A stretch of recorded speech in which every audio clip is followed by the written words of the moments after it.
Hello everyone, this is Jen Boyd, and in this very special video, I'll be interviewing Terah Kathryn Collins. She is a best-selling author and the founder of the Western School of Feng Shui. Her 6 inspirational books about Feng Shui have sold more than 1 million copies worldwide. Terah has been my mentor and friend for 20 years. I had the honor of studying with her while I was gaining my Feng Shui practitioner training certification at the Western School of Feng Shui in 2003. And in fact, her book, The Western Guide to Feng Shui, was the very first Feng Shui book that I read.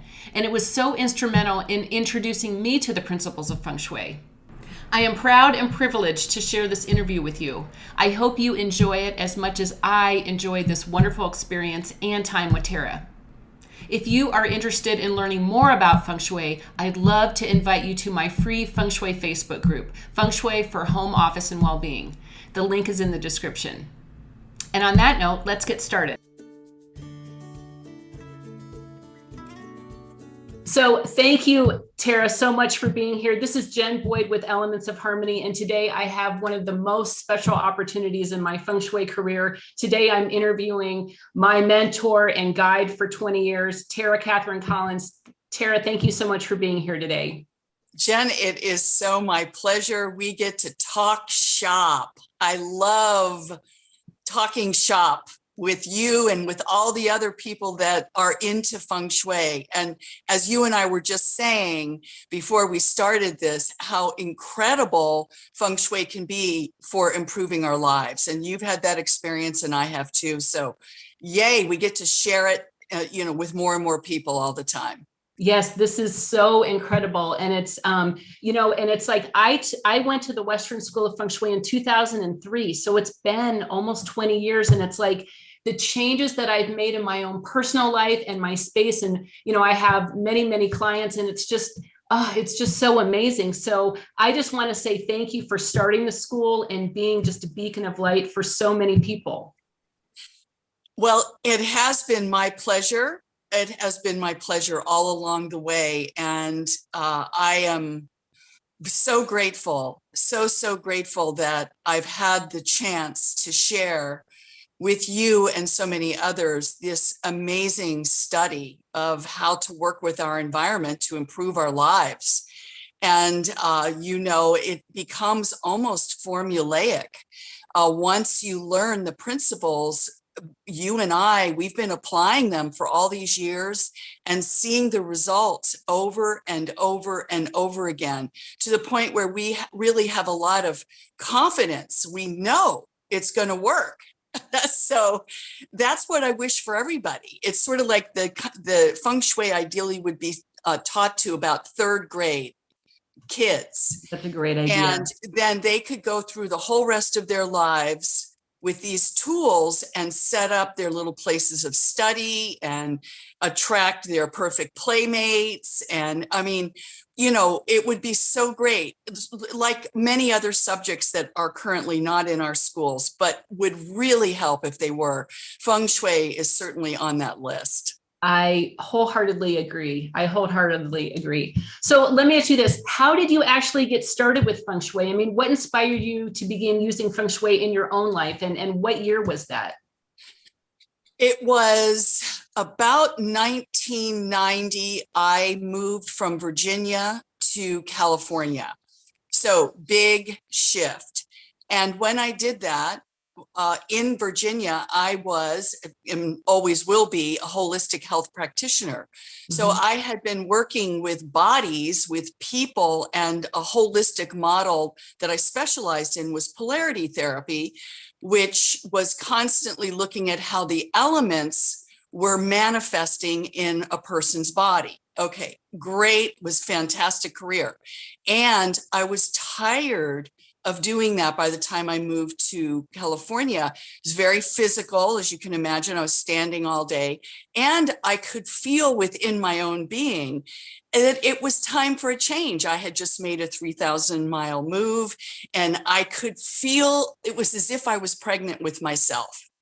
And I was married at the time to a gentleman who found that very difficult to understand why I wasn't going right back into my practice And I got a job watering plants.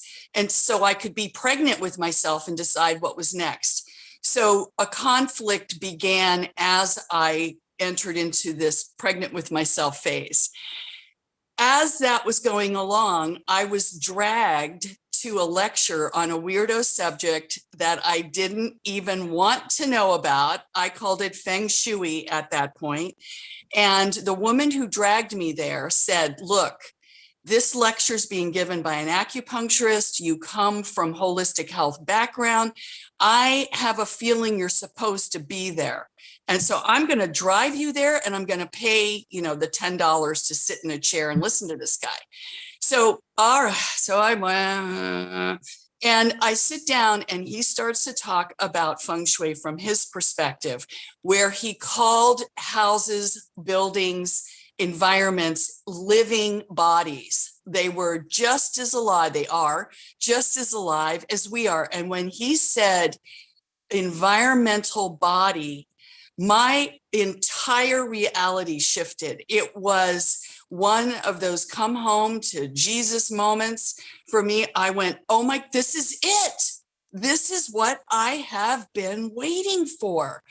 I was so excited. I was the most excited I've ever been in my life. And he was giving a series of lectures and classes in Feng Shui. So my God, I signed myself right up and I started to practice what he was teaching and began to realize in very short period of time, and I have a story about that too, Feng Shui produced dramatic results for me immediately. And it's true for a lot of people. When my life was out of balance, I was in a new place, I was in a struggling marriage, and I was going through some very pivotal changes. And as that was all going on, there was a lot of imbalance in my environment. I did not realize that my environment was holding mediocrity or even negativity in place. So Dr. Richard Tan, this acupuncturist and Feng Shui expert, took me through opened my Feng Shui eyes, basically. And when I went back into the house that my husband and I were living in and looked at like our love and marriage area and our finance area, I was appalled. It was like, oh my God, I had no idea that any of that counted. So, and almost immediately my marriage ended, which was perfect because our contract was to get from the east to the west, and then he had his life to live and I had mine. So that was the beginning. That was the beginning. Yeah. Oh my gosh. So then what happened? What and like how and what happened then? Well, so we made the agreement that I would move out and he would keep the place that we were living in, which was perfect. I found within a couple of days. See, that's what's so beautiful. I had already feng shuied our house. So now the chi, the vital energy in my life was flowing. I was taking these great classes that were turning me on like I'd never been turned on before. And I found a perfect studio apartment a block from the beach within a couple days. And just moved myself right on in and made that studio apartment my feng shui game board. I was living alone then, and I could have it be however I wanted. And so I started to I mapped this little place and I started to work it. With the Bagua map, which you and I use as a primary tool, and it is available to absolutely anybody. Yep. It's certainly written about in all of my books in a self-help way, because it's not that challenging to do it once you just sit down and go, all right, I'm going to map my house and I'm going to see where my wealth area is and my fame area and my, Yep. And so that's what I did. And it was just so fun to just launch myself into a new life using feng shui to really make things happen in a timely and harmonious way. Oh my gosh, I love that. So what, after you were using it as your game board, kind of like as a test pad, what did you experience in your personal life? Well, I was working, I was taking my classes, and I was also the manager of an art gallery at that time. Ooh. So I was busy and my life was full. And I decided at one point, let the whole marriage, let myself be single for a while and all of that. But when I was ready, I went straight to my love and marriage area in my little studio, which was in the bathroom. And there's a lot of feng shui idea out there that maybe bathrooms aren't so great. I don't go there because we need them and we can make them beautiful. So I had made my bathroom beautiful. I hung these very delicate glass bells that right in the bath, like the shower area. And I got to tell you, in galloped my gallant steed, and that's Brian Collins, and we've been together now for getting now 30 years. I love that. We just, and so things were, if we go back, we can see that Feng Shui is a part of Taoism. And Taoism is a philosophy, not a religion, and it is built on thousands of years of keen observations of what makes people's lives work well. Their whole leaning or wish to know more about was about longevity, prosperity, general happiness, ease, the easy way or the way.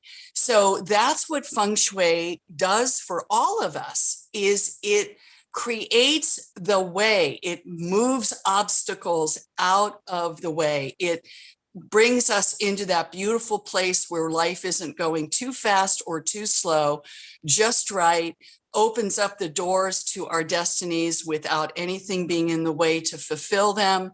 And so that's what I really was experiencing. And also, because of my enthusiasm about Feng Shui, my shy violet, of which I just really was so introverted and so unable to be comfortable standing up in front of a group of people, that fell away, which was one of the biggest delights of my life. And I began to give little lectures on Feng Shui. And so in one of those lectures, or one night when I was giving one, 5 people came to the lecture. And I'm in the back, about to start. And I thought, why am I only talking to 5 people? And then the other thought I had was, Terah, it doesn't matter how many people. You're here to share. It could be one person. It's all good. So I gave my lecture, and this lady who looked familiar to me came up to me very excited and said, "Hi, I'm Louise Hay, and I'm going to have you come over and Feng Shui my house. I'm in the middle of a remodel. I'll call you in 2 weeks. Give me your phone number." 2 weeks later, to the day, ring, ring, there's Louise. Oh my gosh. I'm ready for you. Come on over. We're going to do some Feng Shui in this house. So she and I really hit it off as 2 women. We both are avid gardeners. And so we got into, how to create space to look even more beautiful. We rearranged her favorite room in a way that she just thought was a miracle. And we just had fun. And so, that was another huge connect. Now, I had never even thought anything about writing a book. However, what I did was to entertain her, because she loved to be entertained. I would tell her Feng Shui stories. And so, I just had this incredible experience. This woman, and then, she's been divorced 3 times, and now she's done this, and now she's with this perfect man. So Louise is listening and intrigued. And one day she looks at me and she goes, "Are you writing these stories down?" And I said, "Well, no, but they're all in my head." She goes, "Yeah, you need to start writing these down." And the next morning she called and she goes, "I slept on it. I've decided to publish a book on Feng Shui and you have first crack at it, yes or no? And you said yes, right? I went, yes. Yes. How do you write a book? So I let my work go at the art gallery, and I was at that point engaged to my husband, and he said, let me take over, you write this book. Took me a year. And that was the book that became a bestseller. And I think it's because there was so few books at the time written about Feng Shui. And I have always loved the style of writing called self-help, where me or whoever's the author is giving the information in a way that the reader can really run with it. Right. That's important to me. It is. And so this book was that. It gave people a chance to run with it rather than be confused by it. Right. So. Oh my gosh, what an all that just from like moving some stuff around in your house, right? I mean, and you can't make this stuff up. You can't. It's a super skill. It's a super skill. And, you know this because you're, a wise Feng Shui practitioner at this point in time, that when we see our environment as alive, right, and we see it as completely connected to the quality of our lives, it changes the way we see our environment, because there is no place to hide in Feng Shui. Every square inch counts. There's no hierarchy of rooms. The laundry room is just as important as the living room, and the back bathroom that nobody sees is just as important as the master bedroom. Yep. And everything, the playing ground, the playing field just equalizes, rather than this hierarchy of, the living room gets most of my attention and the storeroom gets none of my attention. That shifts completely. And when it does, it's sort of like you're taking holistic care of your environment, just like we ideally take holistic care of our own physical bodies. I love that. And don't you find that sometimes when you work with your clients and you open up those areas that they haven't looked at or they haven't paid attention to, then that area of their life like opens up in an amazing way? Yeah, over and over and over again. I mean, it can actually look almost like magical, right? But it's very explainable, because Feng Shui will encourage us to believe that there is unseen energy as much as there's seen things, people, places, and things. There is the unseen. It's the wind and the water, right? Just like what Feng Shui means. And so when we realize that there's these energies that we want to be flowing, we can't have it become too congested, which most people don't realize if they have a really crowded garage or closet or whole house, that what they've done is they've stopped the vital energy from running through their home in a healthy way. We're not going to tourniquet off our arm, and cut off the life flow into a body part. That's right. Exactly what people do when they live with congestion in their homes. So our homes become, as Dr. Richard Tan said, they are bodies. They are alive. They are bigger than we are, and they are here to support us 100%. And when we can relate to them and love them and take good care of them and acknowledge the flow, just like blood through our body, acknowledge the flow of the vital energy, our lives transform, right? It's just like a healthy body. It's amazing. I mean, it's like, yeah. So I'm curious. So now, I mean, you've done Feng Shui for 30 years plus. Do you still use Feng Shui in your daily life today? Oh, yeah. Oh, I think what happens is, you had sent me a couple of some questions, so I got a chance to think about them, and that was one of them.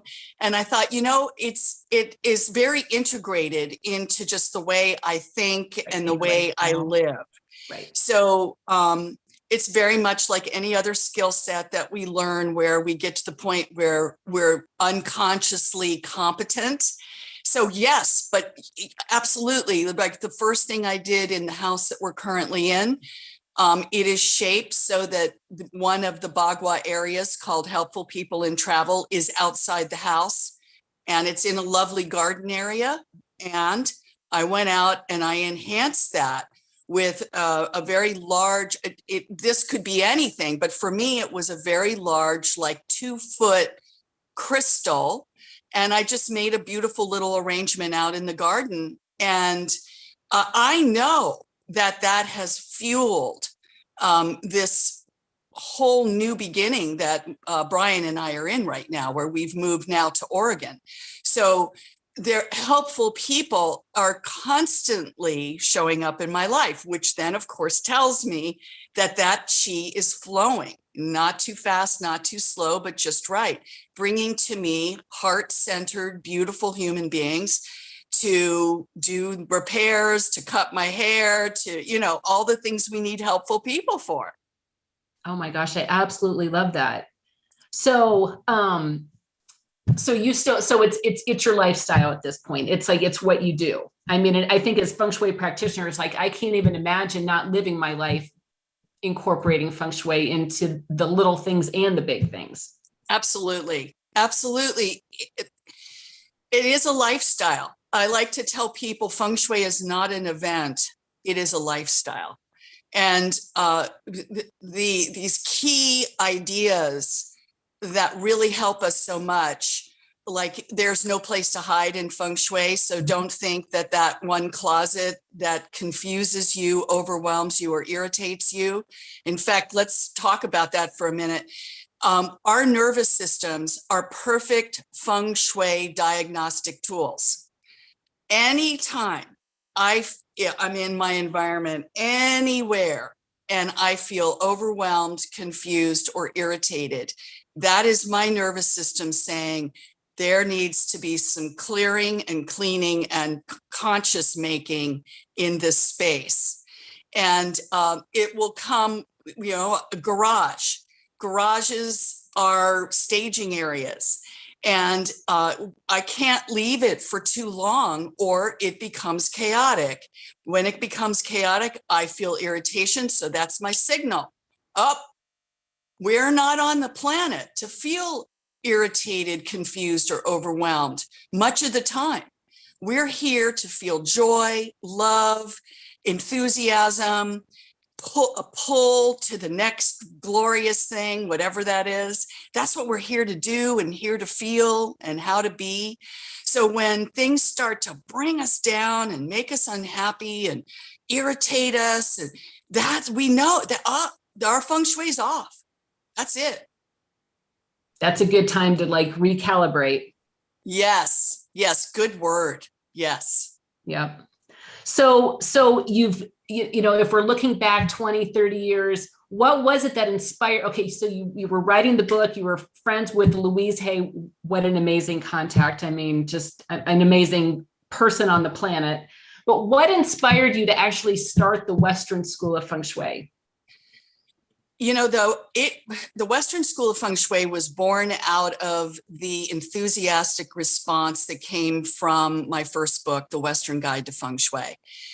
That book, I put my home telephone number in the back of it. And it was incredible, the response that came in. It was a gush. And Hay House, the publisher, was completely surprised. I mean, how did this happen? Well, I think we've already talked about how this happened. There was a need, the need got.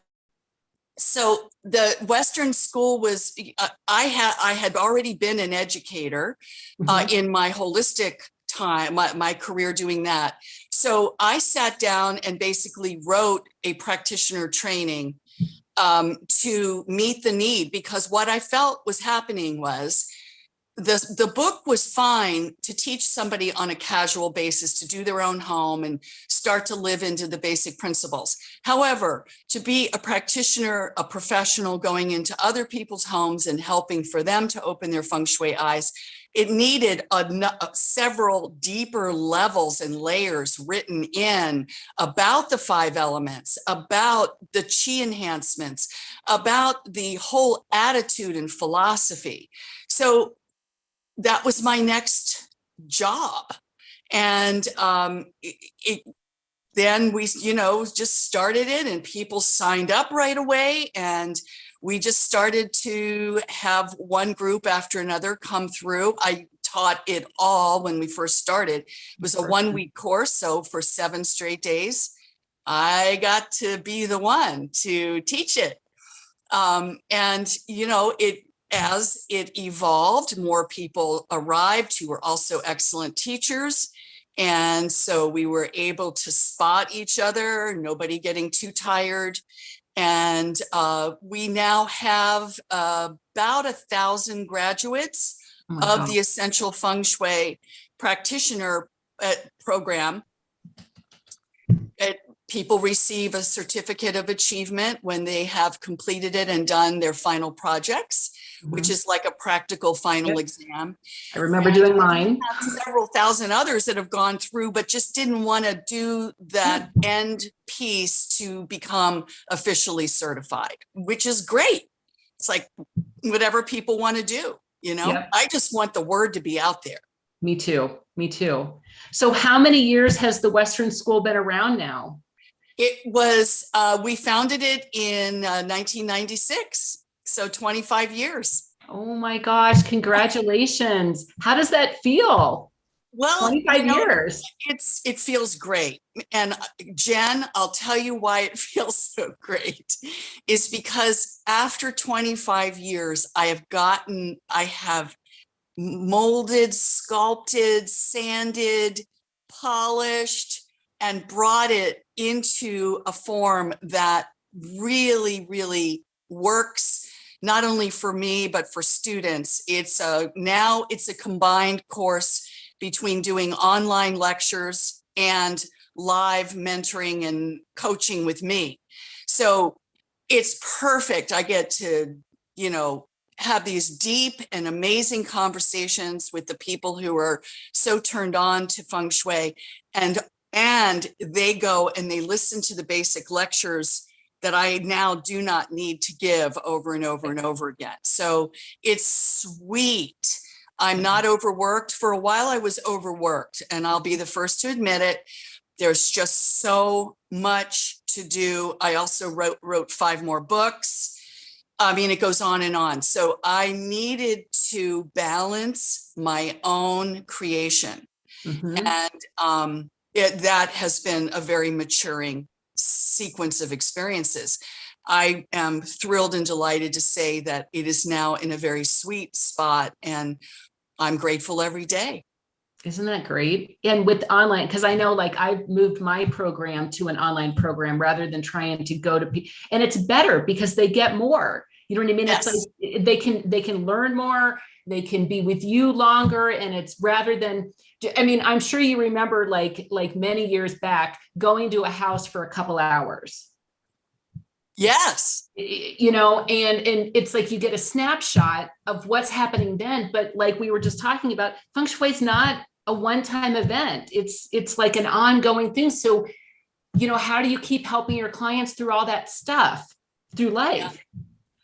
Yeah. The biggest thing that can happen for anyone is for them to follow your guidance on what would be one of, several things they can start with. We've talked about things and there's a zillion things, but whatever it is that is the splinter or the thing that's really holding mediocrity or negativity in place, you spot it. You're trained to see it. You tell them about it. You give them some suggestions, elicit their genius on more suggestions, and they do it, and they have an incredible experience as a result. That's it right there. Once that has happened, the person is on her way. Because it's like, oh, what else can I do? You know? And oh, wait a minute. Oh, but this closet's totally confusing me. Let's tear it. Let's get everything out and clarify that space. So it's that first jump. When you say it's the first jump, and then they're warm, their eyes are really beginning to get 20/20 feng shui wise, and things are working for them. Yeah. And don't you feel like once you start moving stuff with your feng shui intention, it's like the chi gets moving and it like inspires you. It like pulls you when it says, okay, maybe you start working in like the relationship corner, the prosperity corner or something, you know what I mean? To like make something happen. But then is that kind of, then you're pulled to do other areas, you know what I mean? Like the And life is, oh, yes. And also life is always changing. So our environment ideally is reflecting our current selves. And, there's kind of a standard in the feng shui world that people can really benefit from an appointment or a consultation once a year, or more often if they're about to have a baby, they're about to move their office into their home, they're about to get married, they're about to take the room that their now adult child has left and do something new with it. I mean, there's so many, and God, please, anybody who wants to do any kind of renovation or additions, moving into a new home, please have a feng shui person give it a cosmic check, that they're not creating a whole new way that the chi is going to flow that then they're going to have to correct. So, it's an ongoing, it's a lifestyle. right? It's a lifestyle for sure. So why do you feel, I mean, we've kind of touched on this obviously through this whole like conversation, but why, if you had to encapsulate it, why do you feel like feng shui is so important and relevant for really enhancing the quality of your life? It's an acknowledgement that our life includes our homes as living beings. Love that. It's an acknowledgement that what is alive is everything. And when people are not acknowledging that, and we have this in our culture because so many people simply don't understand feng shui. I mean, it's a brand new concept. Right. You can look at their lives and see their lives are bumpy because they're not acknowledging the living essence of everything that surrounds them. So they're ignoring. It would be very much like never having any meal except for a fast food meal, and how that will affect the physical health of a person. If their diet is not nourishing them physically, they're going to have health issues. Their life is going to be changed negatively as a result. More of us in this culture know that part, but there's an ever-growing population of people that realize, oh, it's bigger than me and my food. It's me and my environment. And one of the things I see over and over again is people who are renting a space thinking that they don't need to feng shui that space because they're renting it and they're maybe hopefully saving money to buy. They have some kind of vision of where they want to be next. So this space, this rented space they're in, does not count. That 100% is not true. It counts profoundly. It counts just as much as my body does today, right? Oh, today doesn't matter what I eat. Yeah, it kind of does. And so, oh, this apartment doesn't matter because I'm renting it. Yeah, it does. I have seen more clients feng shui themselves right out of mediocre circumstances and apartments and living in somebody else's home or wherever they are that they don't want to be there, but they're there and they have to upgrade their lives. And so, I mean, what a great place to start. Start where you are now. Right. Agreed, 100%.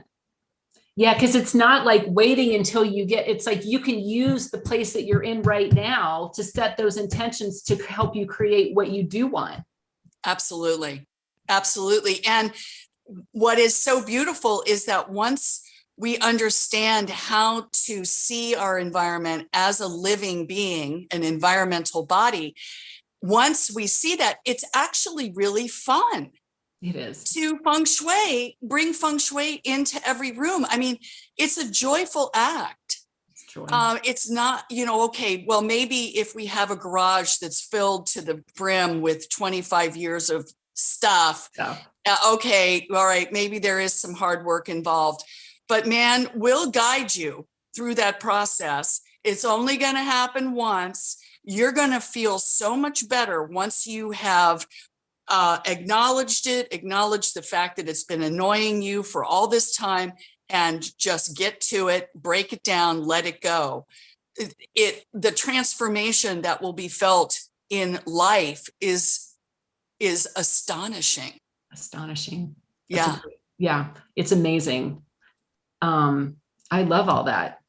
Yeah. I know you do. I know. I mean, it's so great to hear someone else say what I feel like it's so great. So, okay. So I have like a really important question that I would love to hear the answer. So when you were kind of, there's two forms of feng shui. There's the Western version and like the traditional classical version. I have a lot of respect for both of them. There's not one wrong or right.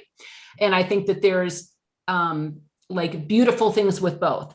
But yes. I would love to know from your perspective, what was it that inspired you to focus more on the Western version rather than going down the track of, classical feng shui? Yeah.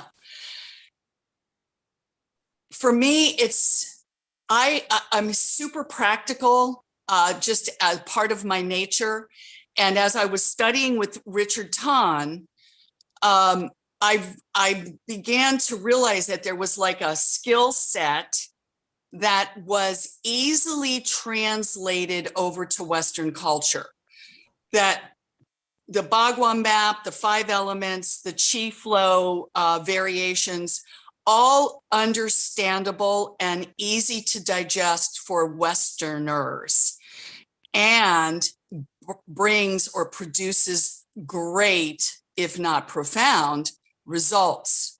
So simple, easily understood, embraceable, don't have to have a lot of Eastern. I mean, I've had people say, I can't do feng shui because I don't like Chinese furniture. It's like, wait a minute. These principles are classic. They are timeless. And so, and extraordinarily helpful. So the Western form of feng shui, what I teach is based on form school feng shui. So that is, I explain that in great detail, but form school feng shui is basically acknowledging that there's seen and unseen levels to life. There's our furniture, and then there's the space around our furniture, and how is all that interacting, and how do we feel about it, and all of that. So that is going to produce amazing results. When we have mastered, or have at least become facile in practicing form school feng shui, then is the perfect time to add other techniques, like compass techniques, like 8 mansions, or 9-star key, or flying stars, or whatever the compass school techniques are, because they help us refine our work, deal with perhaps unusual circumstances that need to be understood from a more classical viewpoint. And there is a chronology. To learn compass without understanding form is to try to put like advanced learning on before 1st, 2nd, 3rd grade. We need to move through that chronology and have a place. The form school will give people the foundation to then they can put the classical stuff on top, or integrate it in. So I love that. Yeah, and there's a big agreement about that with the International Feng Shui Guild, that for people to go through the coursework called Feng Shui, it is important to get that foundation in place before trying to understand. It's very hard to understand some of these more advanced techniques if you haven't done the foundational work. That makes perfect sense. Yeah. That makes perfect sense. I love that. Yeah. So And I there's think lots. it's like as you kind of build, you can kind of like add more layers, but just to get started and start to move some energy in your life, just keep it simple. Absolutely. And simple is profound, and simple Yes. will produce amazing results. And at this point, there's tremendous, what would you call it, hybrid versions of Feng Shui, where people will start with their foundation, their form school, but then they're very interested in how to integrate the 8 mansions material, which is all about directions, you know, north, south, east, west, and how my birthday puts me in relationship with the directions. Good stuff. Well, we need to have the foundation to then go, okay, let's refine our work with this addition. Mm-hmm. If we knew just that, there wouldn't be much we could do with it. Right. You know? Yeah. Yeah, I love that. That's a great answer, to understand that it's like, you know, get the foundation, and then as you want, you can start to learn and add other things. So that's a wonderful answer. I really love that. So when we think about the Bagua, you know, I don't know. I mean, for me, I feel like the Bagua is a lifetime study. Do you agree with that? Oh God, yes. Yes, because it's never the same. You're always applying it to unique, different, always, you know, right? It's the application is unique each and every time. And yeah, there's so much to say about the Bagua. Where would you like to jump in? I would just love, like, what are some of the most important things that you personally have learned through the years from working with the Bagua? The understanding how to map a space is profound in understanding why there are parts of life that aren't going well. The Bagua is like a diagnostic tool. Mm-hmm. And how many times have you been in a house where they're having one heck of a time just trying to find work, and their career area is a mess, or they're having big problems with their community and they're involved with something and no one seems to understand what benefit they're trying to bring to people, and their fame area is a mess. I mean, so it's a diagnostic tool, and it's so cool to be able to apply it and go, oh God. I mean, just like I was saying, before anything happened, the first day I moved into this house, I was out there making sure that helpful people in travel was enhanced and beautiful, because I want my entire life to work. And the Bagua, it's 8, you know, it's the 8 primary treasures of life. So we want for all those treasures to be flowing and to be really activated in a beautiful way. We don't want any of them left out. And I also want to just say that it's very cool when we can say, this is my love area, this is my fame area, this is my creative area, this is my health area. And we can make all those designations. And ultimately, it's a holistic tool. So one area out of balance is pulling on all the other areas. It's just like if I have a headache, there's no part of my body that feels especially great because I got that headache. So right. We want to, you know, it's a holistic system that really it's inviting us all to be conscious of the fact that there is no place to hide when we're doing Feng Shui. Every single inch counts, and it ideally is clean and clear and beautiful and safe and comfortable. And when we can achieve all those things, we're living inside of a healthy body, and that healthy body is keeping us healthy. I love that. I love that. And so the other, and really my most favorite part of Feng Shui, I don't know if you feel like this, but the 5 elements. I mean, we could just talk an hour just about the 5 element and the Bagua, of course. But how essential do you feel like incorporating the 5 elements are to our home and our life? How, the 5 elements? Well, when we look at the 5 elements, we're now looking at Chinese medicine applied to environment. Okay. Because Chinese medicine is 100% constantly interested in how the 5 elements, each one, is manifesting in our bodies. And they, a Chinese doctor or an acupuncturist can diagnose when I come in with something off. They can see, whoa, that's the fire element, it's too hot, or oh, that's the water element, there's too much, or what that is. So we're now taking those 5 elements, which is wood, fire, earth, metal, and water, and we externalize them because they live inside us. When we bring them out, we have this beautiful reflection, as within, so without.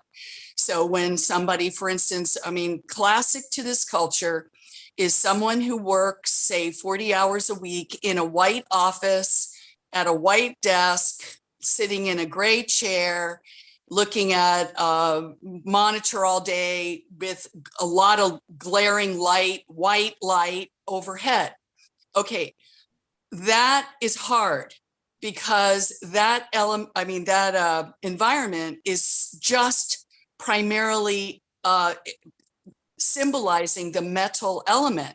And when we just have one element that's all around us, there's nothing breaking it up, it's metal, metal, metal, metal all day long, that is actually going to drain us. So a quick step, you can go on forever, like you said, the 5 elements is a language, and we become fluent in it when we're Feng Shui practitioners. And that's a good thing.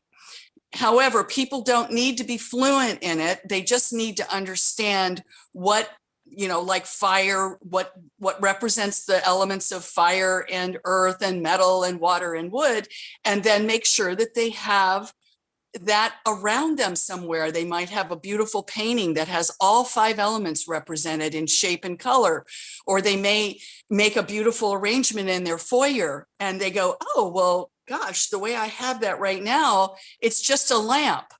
Why don't I bring a little plant? Why don't I bring all 5 elements in? So it actually becomes very fun and playful to go, how would I bring in the fire element in the foyer? How would I bring in the wood element here, or the water element? Because there's a list. They're in my books. There's a list for each element, the color association, shape association, and then particular objects and things and types of items that people can pull together and create beautiful, balanced environments. It is fantastic for doing things like picking carpet choices, upholstery choices, decorator pillows. Oh, I just took an elemental count and we're missing some earth. Let's make those pillows yellow. Rather than, gosh, what color should I make? It's a really great language to know for making decisions about design and decoration. Absolutely. And don't you feel like because it is a holistic study, it can also help your emotional health as well as your physical health? Absolutely. In fact, I think practicing Feng Shui is very, very good, well, for the whole being, but excellent for us as emotional beings. It's shifting some things. Like, one of the things that I love about essential Feng Shui is it's acknowledgement of our uniqueness and what we love, what I love versus what you love. And so as an essential Feng Shui practitioner, I do not tell people what to get, what to put. I just tell them, here are the associations. What would you choose? that emotionally is so gratifying, to be told and to be encouraged to be my own individual, as opposed to sort of a cookie cutter, up, you need a water fountain there. Well, Right. maybe you don't. I mean, I personally don't like water features. So, and I had to admit that years ago. Other people love them, but I am not going to go into somebody's house and tell them what to put. I want them to tell me. And that is very emotionally nurturing. Yep. And then isn't it amazing how when you work with the 5 elements, you can see like your life really start to balance out? Like, you know what I mean? It's like that emotional stuff, the physical, spiritual, all that stuff. It's amazing how holistically we can use wood, fire, earth, melon, water in such a simplistic way that can have such a profound effect. Would you agree? Absolutely. Absolutely. I mean, when we started, right, when I started, I mean, we've all heard those 5 words. I had actually had a career dealing with, making diagnostics and stuff with using the 5 elements. However, I had never really translated it over to my environment. Mm-hmm. That was a new learning for me. Mm-hmm. So, yes, it's a holistic practice. So there's going to be holistic benefits. Yeah. It's just I love the 5 elements. It's like, I just want to shout it from the rooftops of learn this. It's like people, I think, like go to these extremes to fix problems. And it's like, if you could just understand a little bit more about how to just tweak your environment or add the 5 element, even activities to your life. You know what I mean? It's like, because we can look at how can we add, wood, fire, earth, melon, water to environment. But I always like to also relate it to, it's also activities that you can do in your own life that can add balance. That's great. That's great. And that's just another sort of beautiful vein of holism there, that you're translating the various elements that way, and, giving people actually all kinds of ways to think about them. Yeah. Yeah. And one of the stories that I always love to share with my clients is on the first day of Feng Shui school, and it was this is 2003. So I had the benefit of being in person with you. Thank you. But I remember the first day of Feng Shui school, before we started learning about the Bhagwan, the 5 elements. And you asked us before we even got started, I remember it. You asked us a very important question, and you asked us, how do you honor your personal chi on a daily basis? And honestly, Terah, at the time, I had a corporate marketing career in Atlanta. I was just coming out to California. I thought Feng Shui seemed kind of fun. I was kind of interested, but at the time when you were like, how do you honor your personal chi? I had a corporate job. I was like, what is she talking about? Like, I really didn't have a clue, but I'll tell you, I took it to heart and I made it like a lifetime study, and it's changed my life. So I would love to be able to ask you, why is it that you started our Feng Shui training with, how do you honor your personal chi on a daily basis? It's definitely part of it, isn't it? I mean, it's like, let's start with the basics, which is us and our daily patterns, our daily ways of living, and, the Tao of lifestyle. Let's see if, ideally we are honoring and nurturing our personal chi on a daily basis.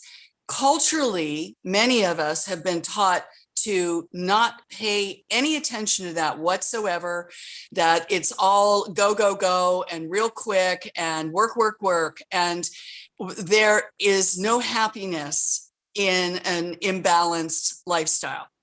So I have gone on to do more developing around that, and more exploration around sort of the triangle of life, work, rest, and play. And that when we have about 1/3 of our life be work, which is time dependent, action, usually activity driven, but work 1/3, rest 1/3. So good sleep, good patterns there. And then play is back and forth. We can be playing football, or we can be enjoying a movie. So we go active and inactive depending on our personal loves of what we like to do. Do you like to dance? Do you like to play the piano? Do you like to sit under a tree? What's your play? So you design that for yourself. And so when we can get those in order and in balance, right? That's just a great model to go for. Oh my gosh, I just worked 12 hours. That means that I'm going to probably need to capture a little bit more rest. Right. And maybe have a real nice weekend of play. So honoring ourselves, honoring the fact that we're alive and we can't whip ourselves into submission every day forever. It's just Right. not going to happen. I mean, No. you see the fallout all the time. People who just, they're like the thoroughbreds running around the track.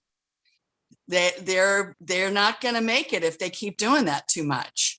So that's why I brought it up then. And I think it's something that's really important for people to think about.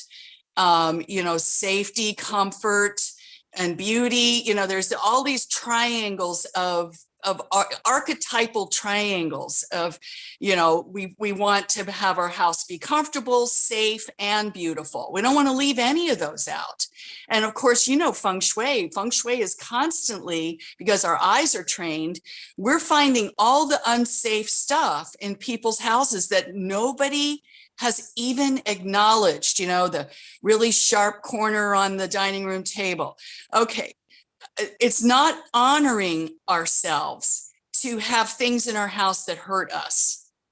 So we can just go on and on with this, right? I know. This is, well, it's just, I just wanted to mention it because I remember, even though it was almost 20 years ago, I remember that moment where I was like, why is she talking about this first? But no, I'm so glad you did. What I'm saying is I'm so glad you did, because it was so important at the time that it really helped me, because I was one of those thoroughbreds just running around the track in my corporate career, which I'm very thankful for.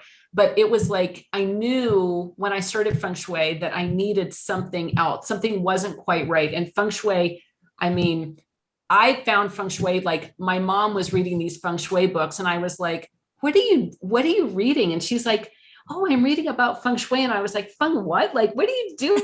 You know what I mean? So, it's like you said Feng Shui, it's like you kind of laugh at the beginning and then you start reading and you're like, oh my God, this is so powerful. This is amazing, And then it just keeps getting, it's like your eyes, right? It's like, oh, and it goes here and, oh, I can do that. And oh my God. It's endless. It's very empowering. It's crazy empowering. Yes. I'll tell you what, kids, back circling all the way back to, wouldn't it be great if the little elementary school kids were learning this? And I think that's actually, we do have a graduate who's working on a Feng Shui book for children. For children, not about children. Mm-hmm. And I love that. So, to have those skills all the way back so that you're not now an adult who does not know how to live a balanced lifestyle and therefore makes agreements to work 60, 80 hours. We just don't know. We just, and as we get a chance to realize our mistakes and correct them, our whole life starts to reshape itself. It's so powerful. So powerful. It's really just endless. One of the things that you mentioned earlier in the interview, I just want to touch on because I think it's so profound. I know you had a really special relationship with Louise Hay, right? And it sounds like she came to one of your lectures. How did she influence your life and the Western School of Feng Shui?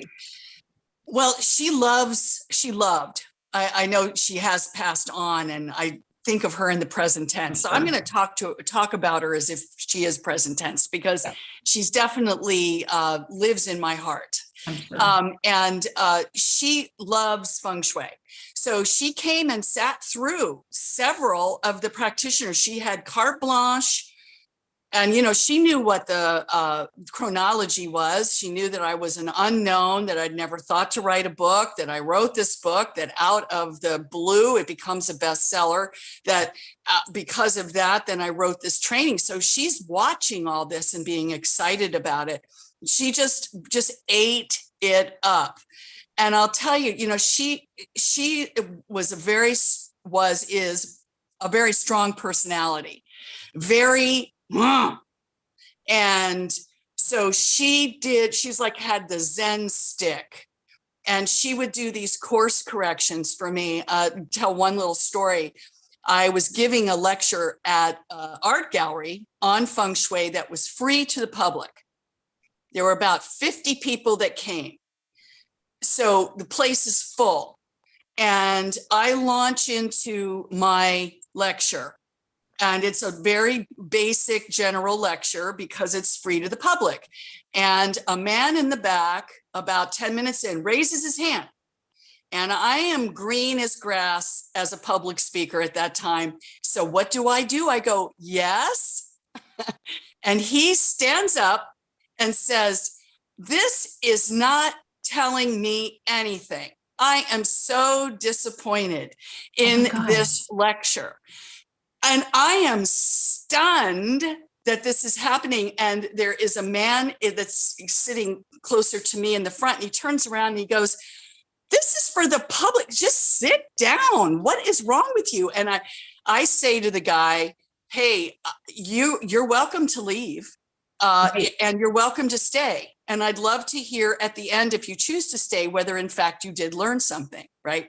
So he sits down, crosses, and so I somehow continue my lecture. When it's over, and Louise is there. And so when it's over, I'm in the back, and she comes in and she's laughing, and I am recovering. Right. And she says, she's looking at me with this big smile, and she goes, "Hey, Terah, what's between you and having a magnificent audience every time?"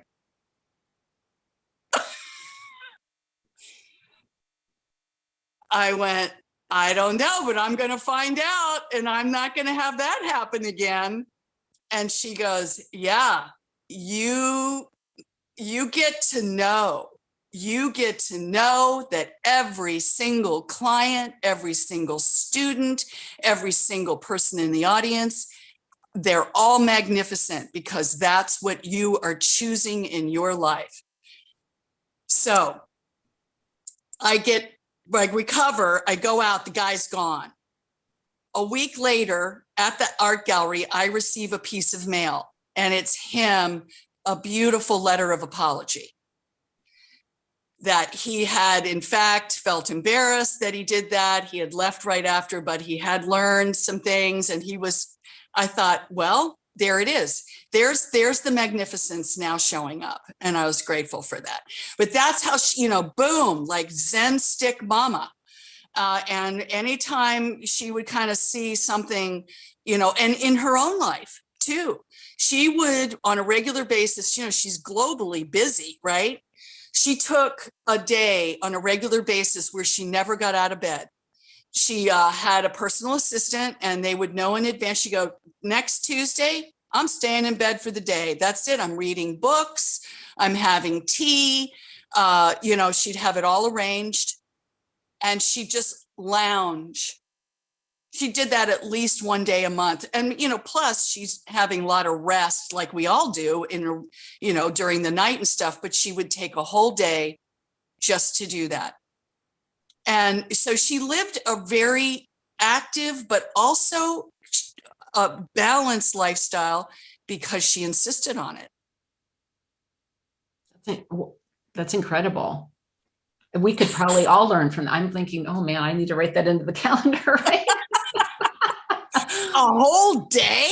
I know, a whole day. I don't know if I could lay around that much, but I'd like lose my mind. But there are days that you do need to do that every once in a while, But so it sounds like she really she encouraged you to write the book. Did she encourage you to start the school too, or was that your own thing? Well, it was a wave that hit my shore. And, she always was an incredible educator. Yeah. Her whole thing was teaching. And so one of her favorite things was to have an author who was already also a teacher, because she felt that then, of course, that promoted the books, but it also broadcast the message. And, she was all about broadcasting the message. She was 100%. And, she just loved that she could come in and she would just sit right down like one of the students and, be into it. And she hosted many. Did you go through the school during the time that she was hosting people at her house? I didn't go to her house, but I think she was in the back of the room. I think she was auditing when I was there. She loved to do that and come and go. And so we did have a time where she just loved to have people come through to see the feng shui of her own home.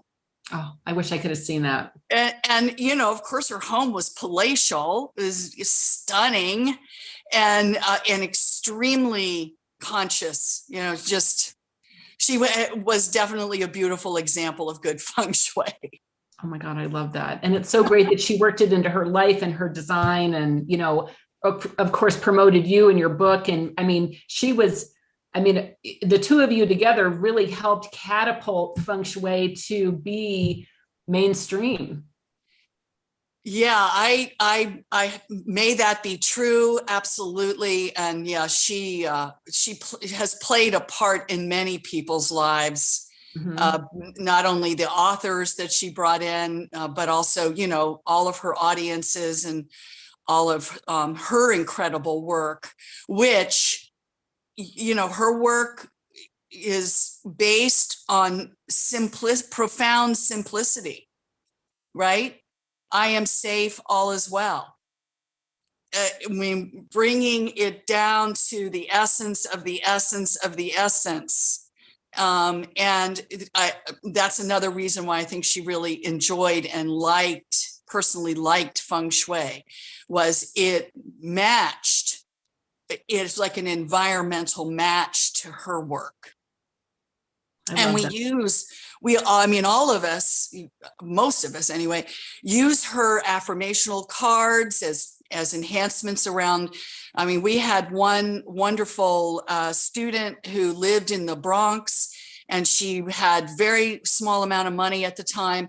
And she took that pack of cards as her one investment into feng shui enhancements, and put them all around where she could see them in her funky little apartment, and just transformed her life using those affirmational cards as her primary enhancements. Oh my gosh, I absolutely love that. Yeah. It's so cool. So is there like a prominent, you've done feng shui for a long time. Is there a prominent story that comes to mind of maybe working with a client or a student where, I know we've kind of touched on some stories along the way in our conversation, but is there one story that really sticks out? Like, I did this, or a client did this and XYZ happened? Well, as you've got hundreds of stories. Yep. There's a lot of stories that I've included in my books too, because stories are so great at telling the tale.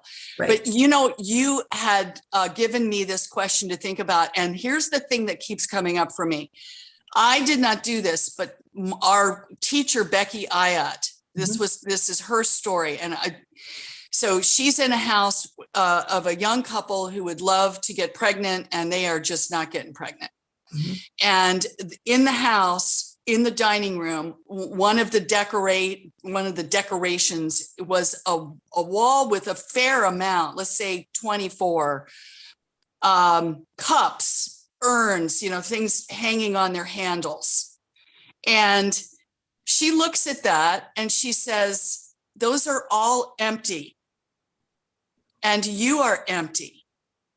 You are an empty vessel. These are empty vessels. Let's put baby toys that they're not going to show. It's not going to be like a teddy bear sticking out the top of this, but we're going to fill these vessels with enhancements that are correlated with what you want to create. So, they very happily filled those cups up. The display remained identical in how it looked, but they knew it was different. And she got pregnant almost immediately and then got pregnant again. It was like a transformational moment. Now, see how kind of hidden that is and yet profound, right? Like the symbology of things. I just found that to be an amazing story. And every time I thought about you asking me that question, that's the story I felt to share. So it could be that somebody out there really needs to hear that. Yeah, it's something so simple. And I know, like, I've worked with a couple moms that have wanted to get pregnant. And it's like, I had one lady that had, like, her master bathroom was, and it was, she had like multiple miscarriages, and it was like all the drains of her in her creativity and children area. And so we needed to add earth and add threes and dammed up the area and, really change the energy in there. And of course, now she got pregnant, you know what I mean? And it's just, I know, it's like, how does that, you can't make this stuff up, right? And look how unique, see those two stories, the goal is the same, right? But the approach to put things in place that will help achieve the goal, entirely different.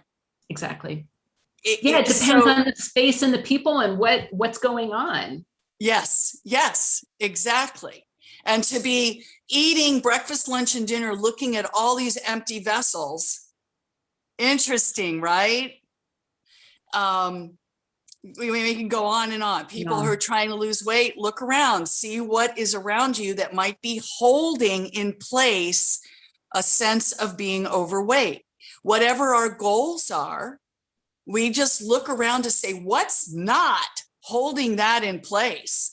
I mean, do I live with what we love, right? That's one of our classic tenets, is to live with what we love. So what in this whole living body is something I don't love, or something that has attached to it a memory that makes me cringe every time I see it, and I see it all day, every day.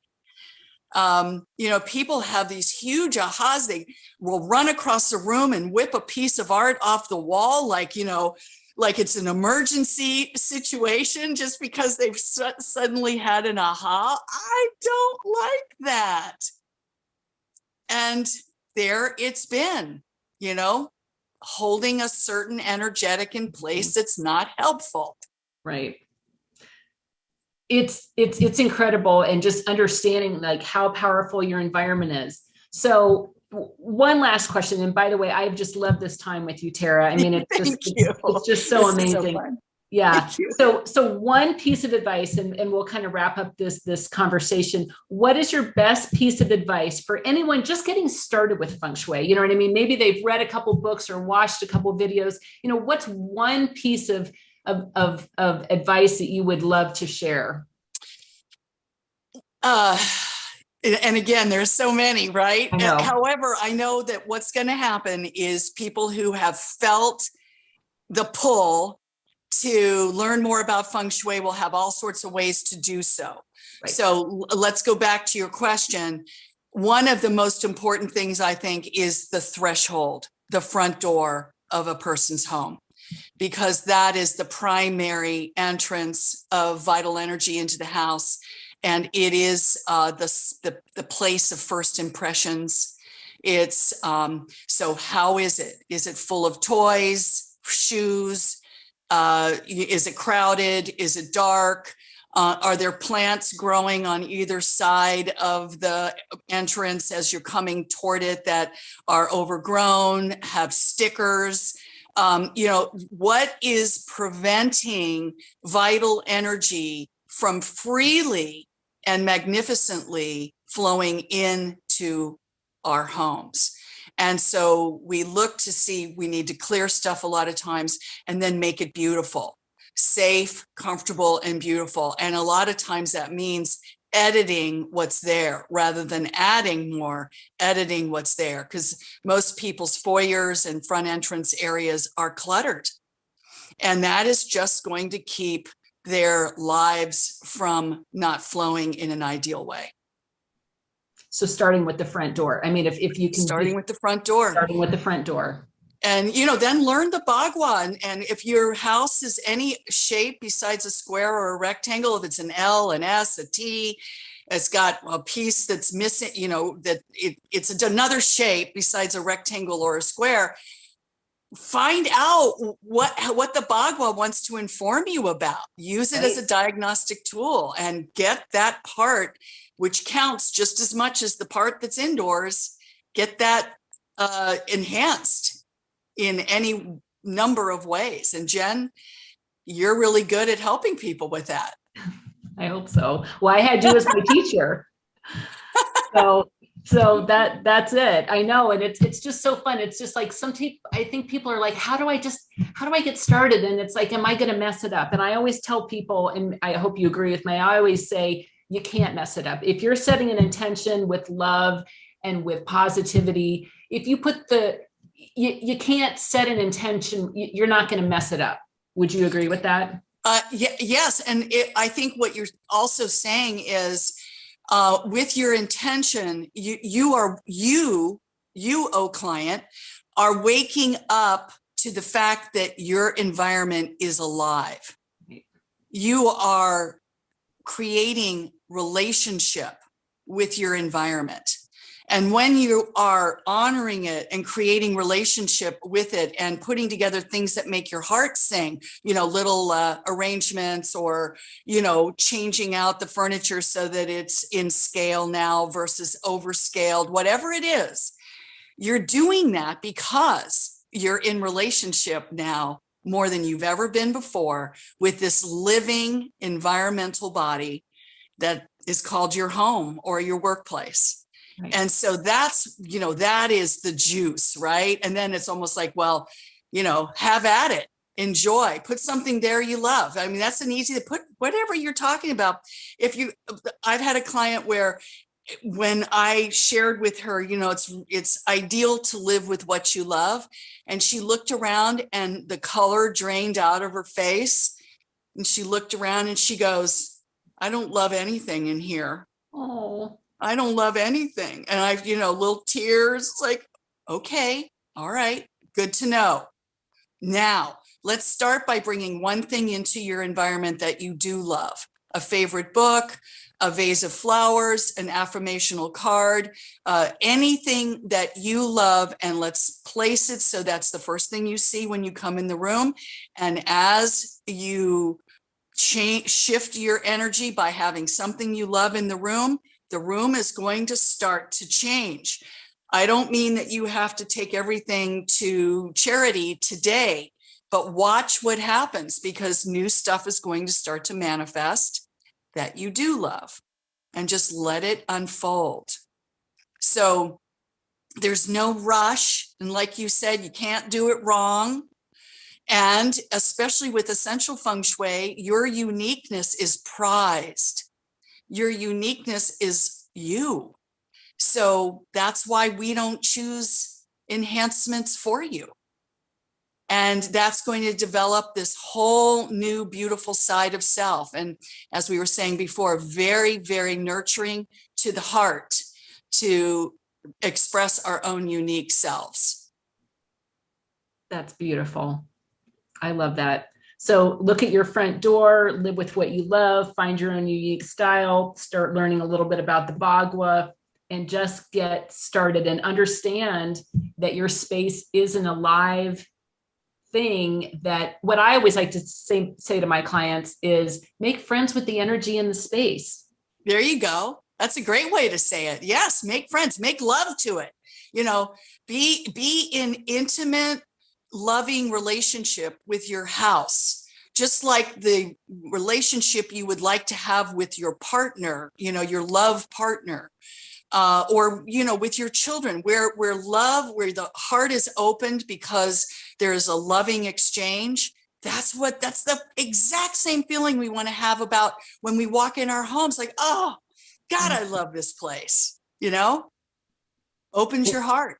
It opens your heart, and then it's just like this thing. I don't even, yeah, it's just incredible. And then all that just plays into how you feel in your life. It does, because it's all connected.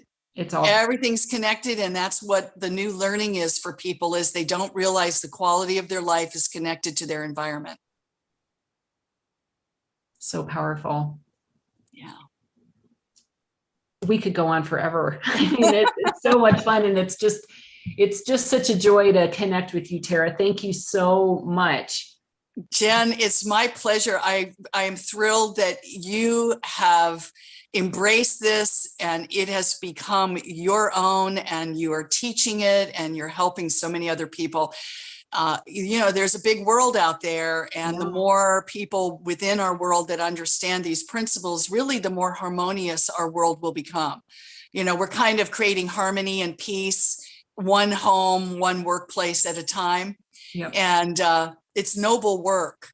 And I don't ever, it's great just when people know how to do their own homes. Not everybody is called to become a practitioner, Right. but every single human being would do well. It's just like any other basic skill of life, to just know how to cook and know how to get the proper rest and know how to feng shui your house. And, you know, just put it right in there with all the basics that keep life beautiful. I agree wholeheartedly. And that's a great way to think about it, it's a tool for life. Yes. It's a tool for life that you can use in many ways. So, oh my gosh, Terah, well, we could go on and on. Thank you, Jen.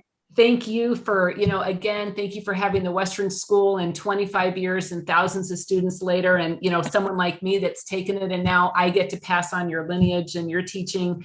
And I just feel so honored to be a part of that. Well, you've certainly opened my heart. So thank you, Jen. Really. Good. Thank you. Yeah. So, and I'm excited to share this interview. And I hope a lot of people get to see it. I'll of course share it with you. And if you want to share it with anyone as well. Absolutely. But let's just get the word out about how much our space can help us in so many, and just working with the simplicity of Feng Shui that can just help transform your life. Beautiful. Yeah. I'm signed up. I'm registered. I'm registered too. I'm registered too. Yes. Okay, my friend. Well, thank you so much for everything. And any parting words as we wrap this up? I'm feeling complete. Me too. Me too. All right. Well, wonderful. Thank you so again. Much. Thank you. And I look forward to sharing this interview with many. Beautiful. I look forward to seeing it and sharing it as well. Thank you, Terah. Okay. Thank you, Jen. Thank you. Bye for now. Okay. Bye.